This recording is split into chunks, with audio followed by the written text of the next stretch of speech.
ISR 9 news కి స్వాగతం. ముందుగా ముఖ్యాంశాలు.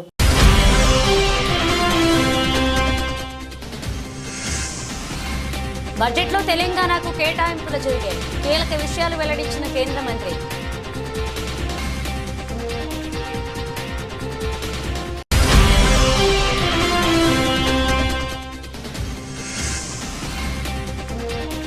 కుంభమేళాకు ప్రధాని మోదీ పవిత్ర స్నానంతో పాటు ప్రత్యేక పూజలు.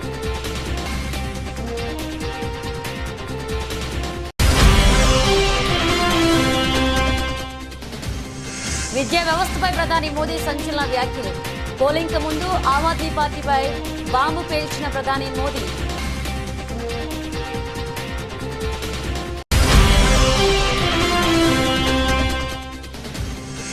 హైడ్రాపై దానం సంచలన వ్యాఖ్యలు. ఆ విషయంలో నో కాంప్రమైజ్ అంటున్న MLA.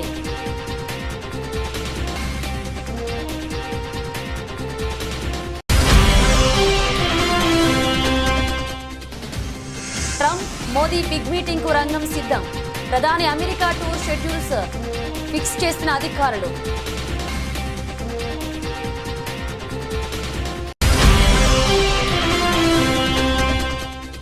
Hyderabad to Bengaluru bullet రైలు కేవలం 2 గంటల్లోనే హై స్పీడ్ కారిడార్ నిర్మించాలని నిర్ణయించిన రైల్వే శాఖ.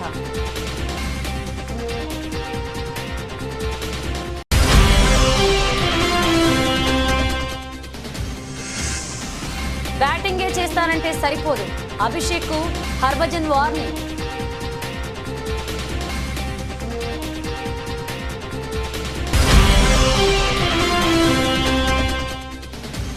భారీ నష్టాల్లో స్టాక్ మార్కెట్. 500 పాయింట్లకు పైగా లాభంతో మొదలైన సెన్సెక్స్.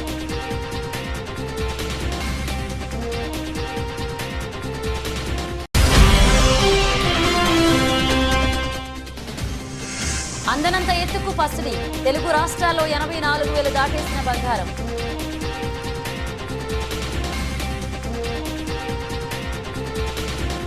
తెలంగాణకు కేంద్ర బడ్జెట్లో రైల్వేకు 5,337 కేటాయింపులు జరిగాయని రైల్వే శాఖ మంత్రి అశ్విని వైష్ణవ్ అన్నారు. ఉమ్మడి ఆంధ్రప్రదేశ్లో యూపీఏ హయాంలో 886 కోట్లు మాత్రమే ఇచ్చారని తెలిపారు. ఢిల్లీలో అశ్విని వైష్ణవ్ మీడియా సమావేశంలో మాట్లాడుతూ తెలంగాణలో 41,667 కోట్ల పెట్టుబడి పెట్టామని చెప్పారు. తెలంగాణలో 1,322 కిలోమీటర్ల కవచ్ ఏర్పాటు చేస్తామని తెలిపారు. కొత్త వందే భారత్ రైళ్లను తెలంగాణ కేటాయిస్తామన్నారు. నవభారత్ రైళ్లు కూడా ఇస్తున్నామని తెలిపారు. అమృత్ భారత్ రైళ్లను 1000 కిలోమీటర్లకు 450తో ప్రయాణం చేసే అవకాశం కల్పిస్తామన్నారు. 100 అమృత్ భారత్ రైళ్లు త్వరలోనే అందుబాటులోకి వస్తాయని చెప్పారు. అలాగే కాజీపేట రైల్వే స్టేషన్ అభివృద్ధి చేస్తున్నట్లుగా ఆయన తెలియజేశారు. పలు పనులకు అనుమతులు కావాలని చెప్పారు. ప్రధాన రైల్వే స్టేషన్ల పరిధిలో రక్షణ వ్యవస్థ కవచ్ను ఏర్పాటు చేస్తున్నట్లుగా తెలియజేశారు. రాష్ట్రంలో 1,026 కిలోమీటర్ల మేరకు ఏర్పాటు చేస్తామని చెప్పారు. 2 ఏళ్లలో దేశమంతా ఈ టెక్నాలజీని అందుబాటులోకి తెస్తున్నట్లుగా వివరించారు. సికింద్రాబాద్లో కవచ్ సెంటర్ ఫర్ ఎక్సలెన్స్ ఏర్పాటు చేస్తామని అన్నారు. ఏపీలో రైల్వే అభివృద్ధికి 9,417 కోట్లు కేటాయించామని అశ్విని వైష్ణవ్ చెప్పారు. యూపీఏ హయాంలో కంటే 11 రెట్లు అధికంగా నిధులు కేటాయించామని తెలిపారు. ఏపీలో 84,559 కోట్ల రూపాయల ప్రాజెక్టులు జరుగుతున్నాయని చెప్పారు. 73 రైల్వే స్టేషన్లు అభివృద్ధి చేశామన్నారు. 100% రైల్వే లైన్ల విద్యుదీకరణ పూర్తయిందని, 1,560 కిలోమీటర్ల రైల్వే ట్రాక్ నిర్మించామని చెప్పారు. ఏపీ ముఖ్యమంత్రి సహకారానికి ధన్యవాదాలన్నారు. 8 వందే భారత్ రైళ్లు 16 జిల్లాలను కలుపుతూ ఏపీలో సేవలు అందిస్తున్నాయని చెప్పారు. భవిష్యత్తులో ఏపీకి మరిన్ని వందే భారత్ రైళ్లు వస్తాయని స్పష్టం చేశారు. దేశవ్యాప్తంగా 110 కిలోమీటర్ల వేగంతో వెళ్లేందుకు ట్రాక్ను సిద్ధం చేస్తున్నామని తెలియజేశారు. కొన్ని రూట్లలో 130 కిలోమీటర్ల వేగం, కొన్ని రూట్ల 160 కిలోమీటర్ల వేగంతో రైళ్లు ప్రయాణించేలాగా ట్రాక్స్ సిద్ధం చేస్తున్నామని అశ్విని వైష్ణవ్ తెలియజేశారు. 886 for combined, both states combined, it was 886 crore. Now it is only for Telangana 5,337 crore. This is again a matter of pride that entire Telangana state is now 100% electrified. The network of Telangana is now 100% electrified. I want you to take a note of very important data. The third point I would like to share with you, please take note of this. It's a very important number. the total investment of railways in the state of Telangana is 41,677 crore rupees. 41,677 crore rupees. Investment means investment in new railway lines, in electrification now completed already, but some lines will be upgraded, then new stations to be done, new workshops being upgraded, Kazipet station, Kazipet production unit being created, upgraded, being set up. So combined all that total investment is 41,677 crore rupees. Most railway projects have a time period, land acquisition, permits, forest approvals, then comes the construction phase. So this is the investment being done for the projects which are sanctioned as on today. This will obviously, as projects get completed, this amount will reduce, and more projects get added, this amount will increase, right? Telangana takes the lead in installing Kavach because most of the testing and development work is being done in Secunderabad, where the Center of Excellence for Kavach is located. Center of Excellence for Kavach is located in Secunderabad. So in Telangana, 1,326 kilometers of Kavach will be installed. So that 1,326 kilometers. This is huge, and this. ప్రధాని మంత్రి నరేంద్ర మోదీ ఫిబ్రవరి 5న ప్రయాగ్రాజ్ మహాకుంభమేళాను సందర్శించనున్నారు. ప్రతిపాదిత schedule ప్రకారం మోదీ ఉదయం 10:30 గంటలకు ఫిబ్రవరి 5న ప్రయాగ్రాజ్కు చేరుకుంటారు. ఆ క్రమంలో ప్రధాని మహాకుంభమేళాను సందర్శించే సమయంలో ప్రత్యేక పూజలతో పాటుగా పవిత్ర స్నానం చేయనున్నారని తెలుస్తుంది. ఆయన ప్రయాగ్రాజ్లోని అరయిల్ ఘాట్కు చేరుకుని అక్కడి నుంచి గంగా, యమున, సరస్వతి నదుల సంగమ స్థలమైన సంగం వద్ద పడవ ప్రయాణం చేస్తారు. ఆ క్రమంలో అక్కడి పవిత్ర సంగమ నదుల్లో ఆయన పవిత్ర స్నానం చేయనున్నారు. మోదీ ఆ తర్వాత భక్తులతో సంభాషించడం, ఆయా ప్రాంతాలలో పర్యవేక్షణ నిర్వహించడం, 2025 మహాకుంభమేళా కోసం నిర్వహించిన ఏర్పాట్లను పరిశీలించడం వంటి కార్యక్రమాలలో పాల్గొంటారు. మేళా అధికారులు వివరించినట్లుగా ముందుగా నిర్ణయించబడిన షెడ్యూల్ ప్రకారం ముఖ్యంగా స్టేట్ పెవిలియన్, నేత్ర కుంభ్ సందర్శనలో మార్పులు చేస్తామని అధికారులు ప్రకటించారు. దీంతో ఆయనకు కుంభమేళా ఒక ప్రత్యేకమైన ఆధ్యాత్మిక అనుభవాన్ని ఇవ్వనుంది. ఫిబ్రవరి 5 ఒక ప్రత్యేకమైన రోజు, ఎందుకంటే ఇది మాఘ అష్టమి, భీష్మాష్టమి వచ్చిన రోజు. ఈ రోజుకు హిందూ సాంప్రదాయంలో ఆధ్యాత్మిక విశేషత కలిగి ఉంది. మాఘ అష్టమి హిందూ మాఘమాసం 8వ రోజున జరుపుకునే పవిత్రమైన రోజు. ఈ రోజున భక్తులు త్రివేణి సంగమ స్థలంలో పవిత్ర స్నానాలు చేస్తారు. ఆ క్రమంలో ఆధ్యాత్మిక సాధనలు, పూజలు, ధ్యానాలు, దాన ధర్మాలు నిర్వహించబడతాయి. ఇది గుప్త నవరాత్రి సమయంలో కూడా వస్తుంది. Harohara His Excellency President Prabowo, Murugan temple trust के chairman Pa Hashim, managing trustee doctor Kobalan, dignitaries, Tamil Nadu और इंडोनेशिया के पुजारी एवं आचार्यगण, इंडियन डायस्पोरा के सदस्य, इस पावन अवसर का हिस्सा बनने वाले इंडोनेशिया और अन्य देशों के सभी साथी और इस दिव्य भव्य मंदिर के निर्माण को साकार करने वाले सभी कारीगर बंधु, ये मेरा सौभाग्य है कि मैं जकार्ता के मुरुगन टेम्पल के महाकुंभ अभिषेकम जैसे पुनीत कार्यक्रम का हिस्सा बन रहा हूं. माय ब्रदर प्रेसिडेंट प्रबोवो, उनकी मौजूदगी ने इसे मेरे लिए और विशेष बना दिया है. मैं फिजिकली भले ही जकार्ता से सैकड़ों किलोमीटर दूर हूं, लेकिन मेरा मन इस आयोजन के उतने ही करीब है जितना भारत इंडोनेशिया के आपसी रिश्ते। अभी कुछ ही दिन पहले प्रेसिडेंट प्रबोवो भारत से 140 करोड़ भारतवासियों का प्यार लेकर गए हैं। मुझे विश्वास है उनके जरिए आप सब हर भारतीय की शुभकामनाओं को वहां अनुभव कर रहे होंगे। मैं आप सभी को और भारत इंडोनेशिया समेत दुनिया भर में भगवान ఢిల్లీ అసెంబ్లీ ఎన్నికల పోలింగ్ ముందు ప్రధాని నరేంద్ర మోదీ ఆమ్ ఆద్మీ పార్టీపై బాంబు పేల్చారు. ఢిల్లీలో విద్యార్థులతో ముచ్చటించిన ప్రధాని మోదీ ఇక్కడ పాఠశాలల్లో 9వ తరగతి దాటి చదివేందుకు అందరూ విద్యార్థులను ఆమ్ ఆద్మీ పార్టీ అనుమతించడం లేదు అని చెప్పారు. కేవలం పాస్ అవుతారన్న గ్యారంటీ ఉన్న వారికి మాత్రమే పై తరగతులకు పంపిస్తున్నారని తెలిసిందన్నారు. రిజల్ట్ సరిగా రాకపోతే ప్రభుత్వం పరువు పోతుందని వారు భావిస్తున్నారని ఫైర్ అయ్యారు. విద్యార్థులను పై చదువులు చదవకుండా విద్యా వ్యవస్థలను ఆప్ అవినీతికి పాల్పడుతుంది అన్నారు. ఆ ప్రతిష్టను పెంచుకునేందుకే విద్యార్థుల భవిష్యత్తును నాశనం చేస్తున్నారని మోదీ మండిపడ్డారు. ఢిల్లీ పాఠశాలల్లో 9వ తరగతి 11వ తరగతిలో ఫెయిల్ అయ్యే విద్యార్థుల సంఖ్య అధికంగా ఉందన్న ఆరోపణలు ఎప్పటి నుంచో ఉన్నాయి.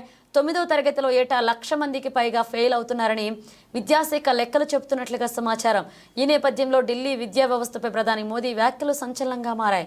मैंने सुना है ये दिल्ली में 9वीं कक्षा के बाद बच्चों को आगे जाने ही नहीं देते। जो बच्चे गारंटी है पास होंगे उन्हीं को जाने दें। क्यों?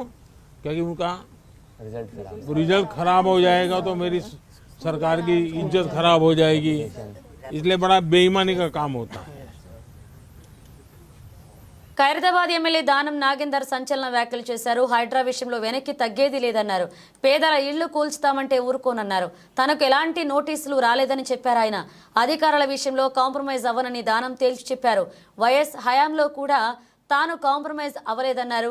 తనపై 173 కేసులున్నాయి, పోతే జైలుకు పోతా అని దానమన్నారు. తన ఇంట్లో వైఎస్ కేసీఆర్ ఫోటోలు ఉన్నాయని చెప్పారు. ఎవరి అభిమానం వాళ్లది, ఇష్టమైన నేతల ఫోటోలు ఉంటే తప్పేంటంటూ ప్రశ్నించారు దానం. హైడ్రా విషయంలో తొలి నుంచి అసంతృప్తిగా ఉన్నారు దానం. ఇటీవలే తాను చెప్పినా కూడా ఆపకుండా కూల్చివేయడంపై ఆయన అధికారులపై ఆగ్రహంతో ఉన్నారు. కూల్చివేతల విషయంలో అధికారులు ఏకపక్షంగా వ్యవహరిస్తున్నారని అన్నారు. ఖైరతాబాద్ ఎమ్మెల్యే దానం నాగేందర్ పేదలను ఇబ్బంది పెట్టేలా వారి వ్యవహారం ఉండదన్నారు. కూల్చివేతలు చేపట్టాలని భావిస్తే ముందు ఓల్డ్ సిటీ నుంచే మొదలు పెట్టాలని ఇటీవలే ఓ మీడియాతో మాట్లాడుతూ అధికారులకు సవాల్ విసిరారు. ఈ అంశంలో తమకు నిద్ర లేకుండా పోయిందన్నారు. కొందరు అధికారులు తామే సుప్రీం అన్నట్లుగా వ్యవహరిస్తున్నారని ఆరోపించారు దానం నాగేందర్. అధికారులకు పూర్తి స్వేచ్ఛ ఇస్తే ప్రభుత్వాలు నిలబడవన్నారు. అధికారులు ప్రభుత్వం కంట్రోల్లో ఉండాలని, ప్రభుత్వ నిర్ణయాలకు తగ్గట్టుగా నడుచుకోవాలని అభిప్రాయపడ్డారు. ఇలా ఖైరతాబాద్ లో అయిందని కాదు, రేపు ఇంకో దగ్గర అయితే కూడా వస్తాను నేను. ఎందుకంటే ఇలా చేయకూడదు అని చెప్తున్నాను నేను. అందుకే చెప్పాను, ఇది ఒక పాలసీ డిసిషన్ కింద తీసుకుంటే ఒక నోటీస్ ఇవ్వండి, ఒక పబ్లిక్ నోటిఫికేషన్ ఇవ్వండి అధికారులకు చెప్తున్నాను నేను. మీరు ముఖ్యమంత్రి గారి దగ్గరనో లేకుంటే డిపార్ట్మెంట్ నుంచి ఏదైనా ఆదేశాలు వస్తే నోటిఫికేషన్ ఇచ్చి ఈ ప్రాంతంలో ఇది సెట్ బ్యాక్ ప్రోగ్రామ్ ఉంది అని చెప్పండి. మరి పెద్ద పెద్ద బిల్డింగ్లు నేను చూశాను, నేను అదే చెప్పాను ఆ డీసీపీ గారికి. పెద్ద పెద్ద బిల్డింగ్లు వాళ్ళు సెట్ బ్యాక్ చూపించారు, కానీ దాని పార్కింగ్ కింద వాడుకుంటారు. ఆ సెట్ బ్యాక్ ఇచ్చిన తర్వాత ఏదైతే ప్యాసేజ్ వదులుతారో అది పెడెస్ట్రియన్స్ వాడడానికి మరి నడిచే వాళ్ళకు దారి అది. మరి అదే అక్కడ పెట్టిన దాన్ని ఎక్కడ కూడా గులగొడతలేరు. నేను రోడ్ నంబర్ 46 మొత్తం అదే ఉంది. రోడ్ల మీదే వదలం మాత్రం సెట్ బ్యాక్ వదిలారు. ఆ సెట్ బ్యాక్ ని మొత్తం మేము వాళ్ళ పార్కింగ్ కింద వాడుకుంటారు. నడిచేవాడు ఎలా నడవాలి, అక్కడ ఎవరు చూస్తలేడు. బంజారాయిల్ రోడ్ నంబర్ 1 కానీ 2లో కానీ అక్కడ మెయిన్ రోడ్ మీద ఉన్నాయి. బస్తీలలో ఏం పని అంటుండే. కాబట్టి బస్తీల జోలికి రాకుండా దయచేసి నా కోరిక. నాకేం సంబంధం. ఇప్పుడు కూల్చివేతలు అనేది ఎప్పుడే గాని ఏకపక్షంగా పోకూడదు. ఎందుకు పోకూడదు అంటే నేను చూస్తా ఉన్నాను కూల్చివేతలు ఎక్కడైతే రోజువారీగా. అమెరికా నూతన అధ్యక్షుడు డొనాల్డ్ ట్రంప్ ప్రధాని మోదీ బిగ్ మీటింగ్ కు రంగం సిద్ధమవుతుంది. ఫిబ్రవరి 12 నుంచి 14 వరకు అమెరికాలో మోదీ పర్యటించనున్నట్లుగా తెలుస్తుంది. వైట్ హౌస్ లో 13వ తేదీ ట్రంప్ తో మోదీ భేటీ అవుతారు. అక్రమ వలసదారులు, వీసాలు, సుంకాలపై మోదీ, ట్రంప్ మధ్య చర్చలు జరిగే అవకాశం ఉంది. ట్రంప్ రెండవసారి అధికారంలోకి వచ్చిన తర్వాత ఫస్ట్ టైం ఆయనతో ప్రధాని మోదీ సమావేశమవుతున్నారు. అమెరికాకు రెండవసారి అధ్యక్షుడిగా ఎన్నికైన డొనాల్డ్ ట్రంప్ కి ప్రధాని మోదీ ఫోన్ చేసి శుభాకాంక్షలు తెలిపారు. ఈ సందర్భంగా రెండు దేశాల సంబంధాలపై ఇద్దరు నేతలు మాట్లాడుకున్నారు. రెండు దేశాల మధ్య పరస్పర ప్రయోజనకరమైన విశ్వాసపూరిత భాగస్వామ్యానికి భారత్ కట్టుబడి ఉందని ట్రంప్కు తెలిపారు మోదీ. భారత్, అమెరికా ప్రజల సంక్షేమానికి, ప్రపంచ శాంతి సౌభాగ్యాల కోసం కలిసి పనిచేద్దామని ట్రంప్కు వివరించారు మోదీ. ట్రంప్ చర్చలపై వైట్ హౌస్ అధికారిక ప్రకటన చేసింది. మోదీని అమెరికా పర్యటనకు ఆహ్వానించడంపై ఈ ఫోన్ కాల్లో చర్చ జరిగిందని తెలిపింది. అలాగే రెండు దేశాల మధ్య పరస్పర సహకారం పెంపొందించుకోవడంపై ట్రంప్, మోదీ మధ్య చర్చ జరిగిందని అమెరికా అధ్యక్ష కార్యాలయం ఆ ప్రకటనలో వివరించింది. దీంతో పాటు అమెరికా తయారు చేసిన ఆయుధాల కొనుగోళ్లను పెంచాల్సిన అవసరాన్ని భారత్కు విజ్ఞప్తి చేసినట్లుగా వైట్ హౌస్ తెలిపింది. పారదర్శకమైన ద్వైపాక్షిక వాణిజ్య బంధాన్ని పెంచాలని కూడా మోదీని ట్రంప్ కోరారు. మరోవైపు రెండు దేశాల మధ్య వ్యూహాత్మక భాగస్వామ్యంపై చర్చ జరిగింది. ఈ ఏడాది తొలిసారి భారత్లో క్వాడ్ సదస్సు నిర్వహణపై మోదీ, ట్రంప్ ఈ ఫోన్ కాల్లో చర్చించారని వైట్ హౌస్ వివరించింది. Today between India and the United States, a very high level of convergence of our interests, and a sense that while we serve our national interests, while we build our bilateral partnership, definitely on regional issues and global issues, there is a lot of good that we can do. So that sense of global good was also very evident conceptually in what we discussed. In terms of the bilateral ties, I think now you do understand this was the first day of the administration, so obviously we had a sort of essentially a broad brush conversation, didn't get too deep into details, but there was, I think, an agreement, a consensus between us that we need to be bolder, we need to be bigger, we need to be more ambitious. The interactions between us should be more intensive. And some of the specifics we discussed, we want to promote the ease of building the relationship. That how do you make business, mobility, education, technology, defense, security, how do you make it easier to do? Hyderabad వాసులు bullet రైళ్లు ఎక్కే రోజులు ఎంతో దూరంలో లేవు. దేశంలోని ప్రధాన నగరాలను బుల్లెట్ రైళ్లతో అనుసంధానించే భారీ ప్రాజెక్టులో మరొక కీలక అడుగు పడింది. హైదరాబాద్, ముంబై మధ్య 709 కిలోమీటర్ల మేర హై స్పీడ్ కారిడార్ నిర్మించాలని రైల్వే నిర్ణయించింది. ఈ కారిడార్ను బెంగళూరు వరకు విస్తరించాలని భావిస్తోంది. దీంతో పాటు మైసూరు, చెన్నై మధ్య నిర్మించి తలపెట్టిన హై స్పీడ్ రైల్ కారిడార్ను కూడా హైదరాబాద్ వరకు విస్తరించాలని యోచిస్తుంది. అదే జరిగితే హైదరాబాద్ నుంచి ముంబై, చెన్నై, బెంగళూరు మధ్య ప్రయాణ దూరం గంటల్లోకి తగ్గిపోతుంది. ప్రస్తుతం ముంబై, అహ్మదాబాద్ మధ్య జపాన్ సంస్థ సాంకేతికత, ఆర్థిక సాయంతో హై స్పీడ్ కారిడార్ నిర్మిస్తున్నారు. ఈ మార్గంలో జపాన్ తయారీ బుల్లెట్ రైలు నడవనుంది. ఆ తర్వాతి దశలో మరిన్ని హై స్పీడ్ కారిడార్లు నిర్మించనున్నారు. వాటిలో పైన పేర్కొన్న హైదరాబాద్, ముంబై, హైదరాబాద్, బెంగళూరు, హైదరాబాద్, చెన్నై మార్గాలు కూడా ఉన్నాయి. వీటిలో హైదరాబాద్, చెన్నై, హైదరాబాద్, బెంగళూరు కారిడార్లను ఎలివేటెడ్ భూగర్భ మార్గాలను నిర్మిస్తారు. హైదరాబాద్, బెంగళూరు మధ్య దూరం 618 కిలోమీటర్ల. సాధారణ సూపర్ ఫాస్ట్ ఎక్స్ప్రెస్లలో హైదరాబాద్ నుంచి బెంగళూరు వెళ్లేందుకు 11 గంటలు, వందే భారత్లో 8.5 గంటల సమయం పడుతుంది. అదే బుల్లెట్ రైలు అందుబాటులోకి వస్తే కేవలం 2 గంటల్లోనే బెంగళూరు చేరుకునే వెసులుబాటు లభిస్తుంది. అలాగే హైదరాబాద్, చెన్నై మధ్య దూరం 757 కిలోమీటర్లు కాగా సాధారణ ఎక్స్ప్రెస్ రైళ్లలో అయితే 15 గంటల సమయం పడుతుంది. బుల్లెట్ రైలు అందుబాటులోకి వస్తే ఈ సమయం 2.5 గంటలకు తగ్గుతుంది. అయితే ఈ ప్రాజెక్టులు పూర్తయ్యేందుకు 10 నుంచి 13 సంవత్సరాలు పడుతుందని రైల్వే అధికారులు అంచనా వేస్తున్నారు.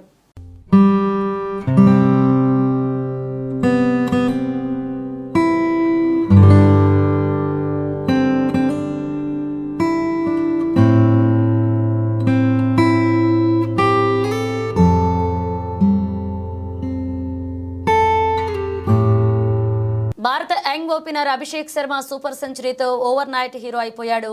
ఐపీఎల్ ఇన్నింగ్లలో ఫేమ్ సంపాదించుకున్న ఈ లెఫ్ట్ హ్యాండ్ బ్యాటర్ ఇంగ్లాండ్పై సెంచరీతో ఇంటర్నేషనల్ క్రికెట్లోనూ తన ముద్ర వేశాడు.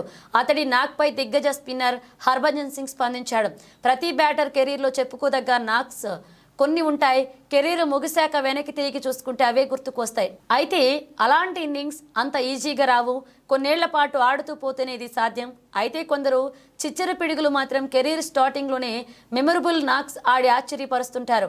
Team India young opener Abhishek Sharma అదే పని చేశాడు. ఇంగ్లాండ్తో జరిగిన 5వ టీ20లో అతడు ఆకాశమే హద్దుగా చెలరేగాడు.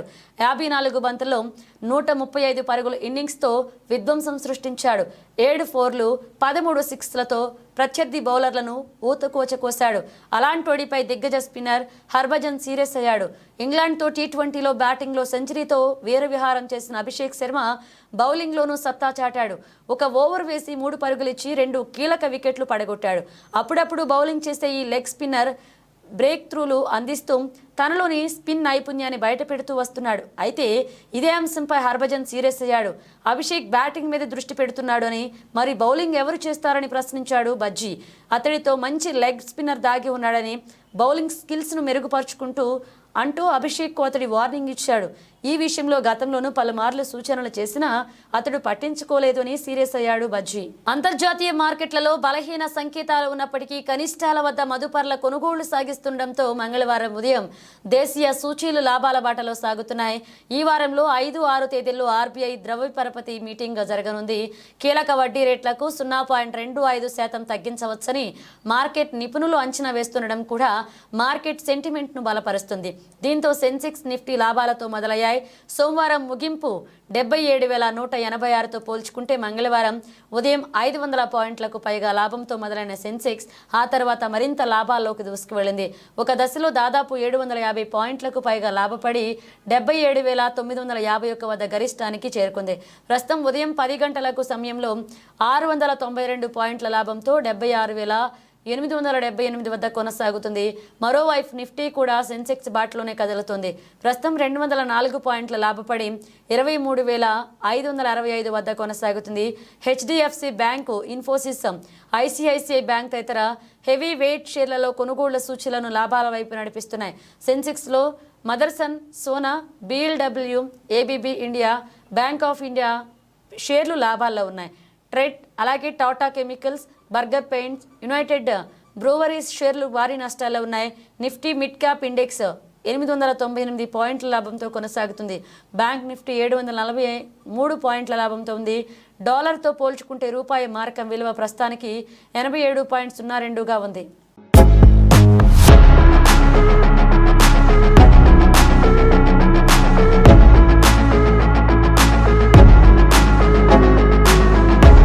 బంగారం ధరలు భారీగా పెరుగుతూ పోతున్నాయి. ఆకాశమే హద్దుగా పసిడి ధరలు దూసుకు వెళ్తున్నాయి. గోల్డ్ ధర ఏకంగా 1,00,000కు చేరువవుతుంది. దీంతో అటు పసిడి ప్రియులకు కొనాలి అంటే బగ్గమంటున్న ధరలతో చుక్కలు కనిపిస్తున్నాయి. ప్రధానంగా హైదరాబాద్ సహా తెలుగు రాష్ట్రాల్లో gold rates all time record స్థాయిని తాకడంతో సామాన్య మధ్యతరగతి ప్రజలు ఆందోళన వ్యక్తం చేస్తున్నారు. గోల్డ్ ధర పెరగడానికి ప్రధాన కారణం అంతర్జాతీయంగా నెలకొంటున్న పరిస్థితులే అంటున్నారు మార్కెట్ విశ్లేషకులు. మరోవైపు పెళ్లిళ్ల సీజన్ ప్రారంభమైంది. ఈ నేపథ్యంలో బంగారు ఆభరణాలు కొనుగోళ్లు చేసేందుకు జనం ఎక్కువగా ఆసక్తి చూపిస్తున్నారు. ఈ కారణంగా కూడా బంగారం ధరలు భారీగా పెరుగుతున్నాయి. భారతదేశ వ్యాప్తంగా ఈరోజు బంగారం ధరలు పరిశీలించినట్లయితే 22 క్యారెట్ల బంగారం ధర 1 గ్రాము 7,704 కాగా 24 క్యారెట్ల బంగారం ధర 1 గ్రాము 8,404గా పలుకుతుంది. ఇక దేశంలోని ప్రధాన నగరాలు, పట్టణాల్లో పసిడి ధరలు ఎలా ఉన్నాయో పరిశీలించినట్లయితే హైదరాబాద్ 10 గ్రాముల పసిడి 22 క్యారెట్ల ధర 77,040గా ఉంది. 24 క్యారెట్ల బంగారం ధర 84,040గా కొనసాగుతుంది. విజయవాడలో 10 గ్రాముల పసిడి ధర 22 క్యారెట్ల ధర 77,040గా ఉంది. 24 క్యారెట్ల బంగారం ధర 84,040గా కొనసాగుతుంది.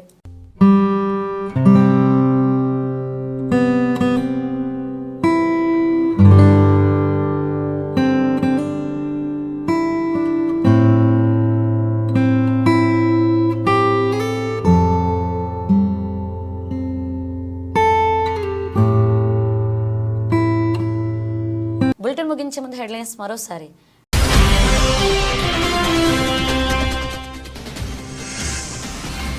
బడ్జెట్లో తెలంగాణకు కేటాయింపులు జరిగాయి. కీలక విషయాలు వెల్లడించిన కేంద్ర మంత్రి.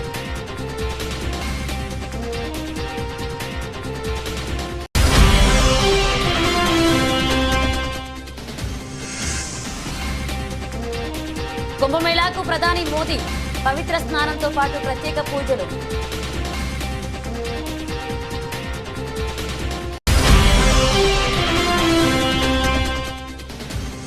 విద్యా వ్యవస్థపై ప్రధాని మోదీ సంచలన వ్యాఖ్యలు.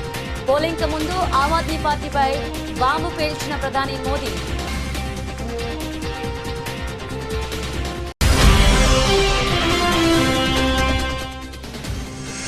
హైడ్రాపై దానం సంచలన వ్యాఖ్యలు. ఆ విషయంలో నో కాంప్రమైజ్ అంటున్న MLA.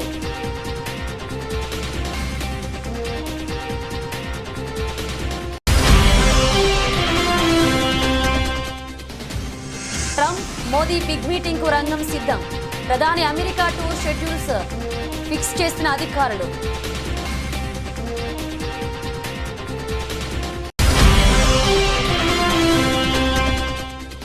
Hyderabad to Bengaluru bullet రైలు కేవలం 2 గంటల్లోనే హై స్పీడ్ కారిడార్ నిర్మించాలని నిర్ణయించిన రైల్వే శాఖ.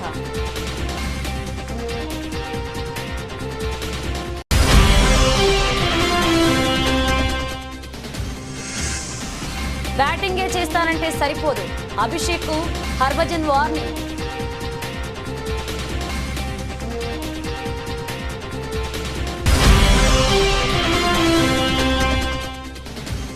భారీ నష్టాల్లో స్టాక్ మార్కెట్లు. 500 పాయింట్లకు పైగా లాభంతో మొదలైన సెన్సెక్స్.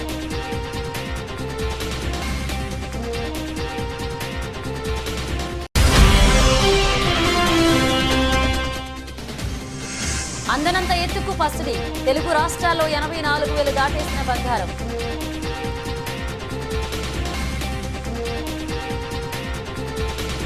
ఇవి బులెటిన్ అప్డేట్స్. మరిన్ని అప్డేట్స్తో మళ్ళీ కలుద్దాం.